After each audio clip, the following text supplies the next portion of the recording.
Summary: Love Yourself Like Your Life Depends on It by Kamal Ravikant. 1. The breakdown. Despair's starting point. Kamal Ravikant begins his journey at a place of profound darkness. His personal and professional life are in ruins. His startup has failed. He has lost someone dear, and he is plagued by intense depression, self-loathing, and feelings of worthlessness. He describes lying in bed for days, unwilling to move, overcome by negative thoughts, overwhelming sense of failure. This moment where he contemplates giving up entirely becomes the catalyst for radical inner transformation. Rather than resorting to external solutions like therapy or medication, Ravikant listens to a quiet, persistent voice within that says, "Love yourself." Initially, he's skeptical. How could something so cliché be the answer to such devastating emotional pain? Yet, desperate for a way out, he makes a vow to himself. He will love himself with devotion and urgency like his life depends on it. Because it does, this vow becomes his turning point, not grand resolution, but small internal shift rooted in necessity. 2. The vow. Creating a mental contract with the self. Ravikant formalizes this new commitment by writing it down and making solemn vow. He encourages readers to do the same. To write and sign pledge to love themselves unconditionally. This written vow serves as a psychological contract and spiritual declaration. He does not approach it with lofty expectations or philosophical detachment. Rather, it is simple. I vow to love myself completely, deeply, and unconditionally. This moment sets the tone for the rest of the book. It's not about intellectual understanding, but about emotional and spiritual reprogramming. He likens it to installing new software in the mind, one that must run constantly to overwrite years of self-hate and fear. 3. The mental loop. Rewiring thought patterns. Central technique Ravikant introduces is what he calls the mental loop. It's the practice of consciously repeating mantra, "I love myself," to drown out negative self-talk and toxic thought patterns. He realizes that much of his suffering stems not from the world itself, but from the loops playing in his mind. Repetitive thoughts of shame, regret, anger, and worthlessness. The only way to break these loops is to replace them with something more powerful: self-love. The beauty of this practice is in its simplicity. He suggests repeating, "I love myself," over and over again, out loud, mentally, or during activities like walking, showering, or brushing your teeth. The point is to make this thought more familiar and dominant than any other. Ravikant admits that at first the words feel hollow, but over time they begin to carry weight and meaning. The shift is subtle. Less anxiety here, more peace there, until eventually the new loop becomes natural. Or the meditation, breathing light, expelling darkness. To deepen his mental loop practice, Ravikant creates guided meditation centered on breath and visualization.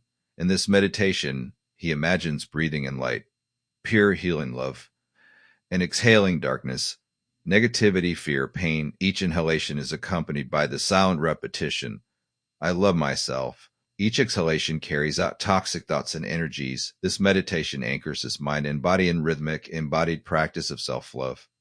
He encourages readers to tailor the meditation to their own needs, but insists on its regularity. Like physical exercise, the meditation strengthens the muscle of self-love. What's powerful about this meditation is its accessibility. It doesn't require hours or complex instruction, just few minutes taking internal chemistry and emotional tone. The mirror technique. I try with the self. Particularly vulnerable exercises. The mirror technique. Ravikant recommends standing in front of a mirror, looking yourself in the eyes and repeating, "I love myself." This, he says, is one of the most uncomfortable but transformative parts of his practice, to truly face yourself, your flaws, your regrets, your insecurities, and respond with love is an act of immense courage. At first, he finds it difficult to maintain eye contact. His inner critic screams in protest.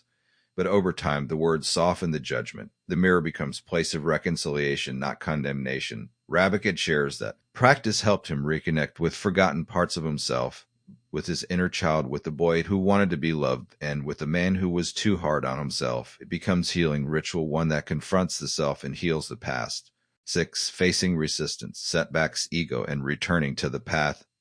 Despite his progress, Kamal experiences setbacks. He acknowledges the resistance that arises, mental, emotional, and even physical. Sometimes he forgets the mantra.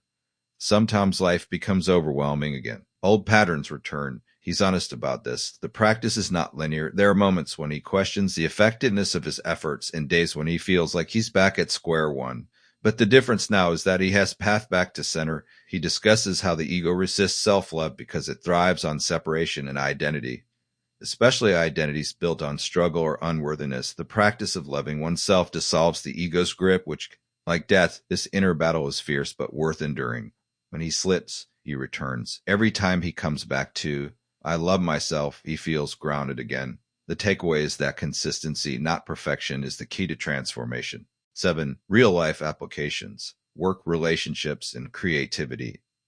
Kamal begins to notice the ripple effects of his inner practice on his external life, work. He becomes more productive, clear-headed, and creatively free.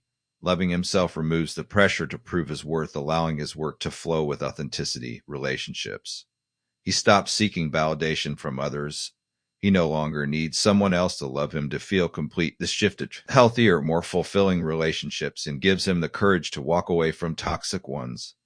Health.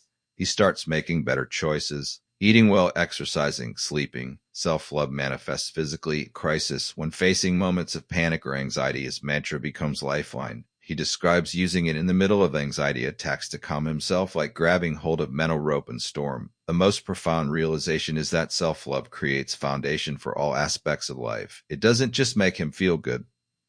It makes him function better. It's like upgrading the software, his entire being.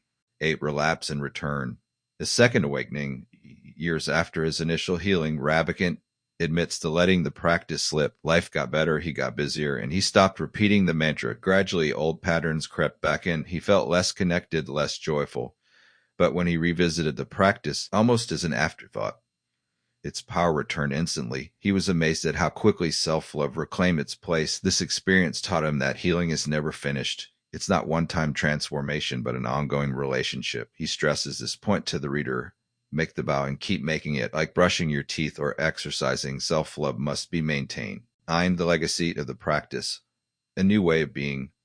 By the end of the book, Ravikant is not just healed, he's transformed, not into perfect or permanently happy person, but into someone who now lives from a place of inner stability and love. He's more resilient, more compassionate, more free. The practice didn't change the world, but it changed how he sees and experiences the world, and that in turn changed everything. He closes the book. Encouragement, humility, and deep invitation.